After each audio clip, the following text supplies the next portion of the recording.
सह आचार्य हिंदी विभाग MSJ राजकीय स्नातकोत्तर महाविद्यालय भरतपुर। आज हम BA BSc BCom पार्ट प्रथम में जो समास चल रहे हैं, जो कि शब्द निर्माण की प्रविधि है, और 5 नंबर का जो है ये प्रश्न आता है, तो उसके बारे में हम अध्ययन करेंगे। प्रिय विद्यार्थियों, सबसे पहले हमें इस बात को समझना होगा कि समास किसे कहते हैं, क्योंकि समास जो है एक दो शब्दों को मिलाकर के हम दो या दो से अधिक शब्दों को मिलाकर के एक शब्द बनता है, उसी प्रक्रिया को हम समास कहते हैं।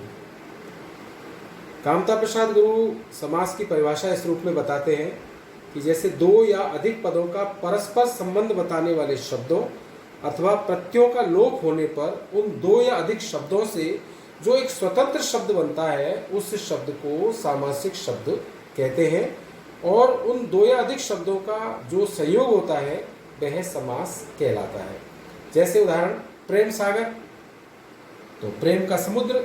इस उदाहरण में प्रेम और सागर इन दो शब्दों का परस्पर संबंध बताने वाला संबंध कारक, जिसमें का प्रत्यय का लोप होने से प्रेम सागर एक स्वतंत्र शब्द बना है। इसलिए प्रेम सागर क्या हुआ? एक सामासिक शब्द हुआ। इस शब्द में प्रेम और सागर इन दो शब्दों का संयोग है, इसलिए इस संयोग को ही हम समास कहते हैं। यह 6 भागों में विभक्त किया कर सकते हैं हम। पहला अव्ययीभाव, दूसरा तत्पुरुष, तीसरा कर्मधारय, चौथा द्विगु समास, पांचवा द्वंद्व समास और छठा बहुव्रीहि समास। तो सबसे पहले आता है अव्ययीभाव समास, जहां पहला पद प्रधान हो और समस्त पद अव्यय बन करके क्रिया विशेषण का कार्य करता हो। जैसे शक्ति के अनुसार यथाशक्ति, प्रत्येक दिन प्रतिदिन, जैसे संभव हो यथासंभव, जन्म भर आजन्म, मरण पर्यंत आमरण, पेट भरकर भरपेट, रात ही रात में रातों रात, आदर सहित सादर। ये जो है ये अव्ययीभाव समास कहलाते हैं। दूसरा जो आता है वो आता है तत्पुरुष समास, जिस समास में दूसरा पद प्रधान होता है और पहले पद के विभक्ति चिन्हों का लोप कर दिया जाता है। जैसे उदाहरण के लिए आपको बताऊं, देश के लिए भक्ति, देशभक्ति, दही में डूबा बड़ा, दही बड़ा। तो पहला जो समास खंड है जिसमें विभक्ति का लोप हुआ है, उसी के नाम पर पुरुष के उपभेद का नाम होता है।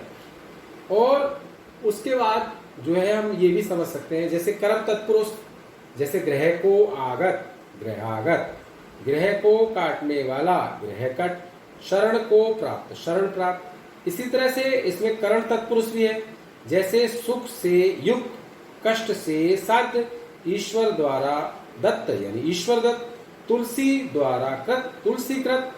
इसी तरह से संप्रदान तत्पुरुष, जैसे रण के लिए निमंत्रण, रण निमंत्रण, रसोई के लिए घर, रसोई घर, देश के लिए अर्पण, देश अर्पण, हाथ के लिए कड़ी, हथकड़ी आदि।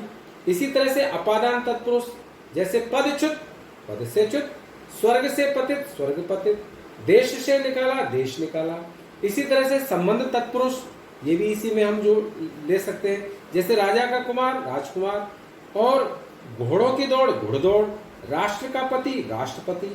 इसी तरह से आता है अधिकरण तत्पुरुष, जैसे युद्ध में निपुण, युद्ध निपुण, ग्राम में वास, ग्रामवास, कला में प्रवीण, कला प्रवीण आदि उदाहरण हम ले सकते हैं। इसी तरह से एक अलग तत्पुरुष और होता है। तत्पुरुष में कहीं कहीं विभक्ति का लोप नहीं होता, उसे अलग समास कहते हैं। जैसे विशंभरति इति विशंभरः, पति वाचस्पति, मनसिज कामदेव। तो इस तरह से जो है हम अलग तत्पुरुष कह सकते हैं।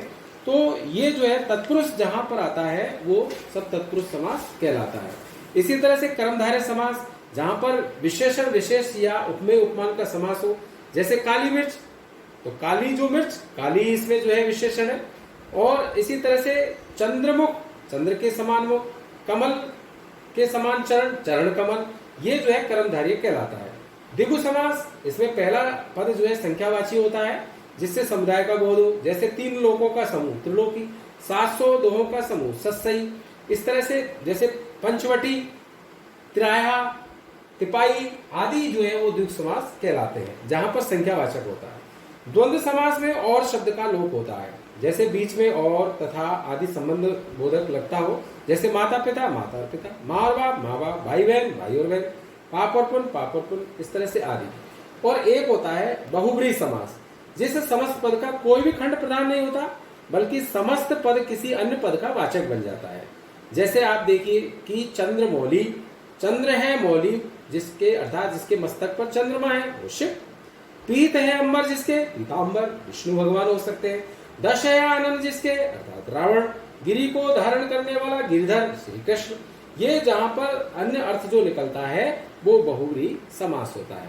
तो इस तरह से कई बार हम ये चौंक जाते हैं कि कर्मधारय और बहुब्रीहि एक ही होता है, लेकिन बहुब्रीहि में जब विग्रह करने पर यदि अन्य अर्थ निकलता है वहां पर बहुब्रीहि होता है, और कर्मधारय में जहां पर विशेषण के रूप में होता है वो कर्मधारय होता है। इसी तरह से द्विगु समास में और बहुब्रीहि समास में भी कई बार अंतर हो जाता है, लेकिन इस चीज को ये ध्यान में रखना होगा। अब जैसे चार भुजा है, तो चार भुजा में यदि दुग है लेकिन उसका विग्रह करने पर कि चार है भुजा जिसके अर्थात विष्णु, तो वो फिर बहुब्रीहि समास हो जाएगा। इस तरह से इसको थोड़ा सा ध्यान में रखने वाली बात है।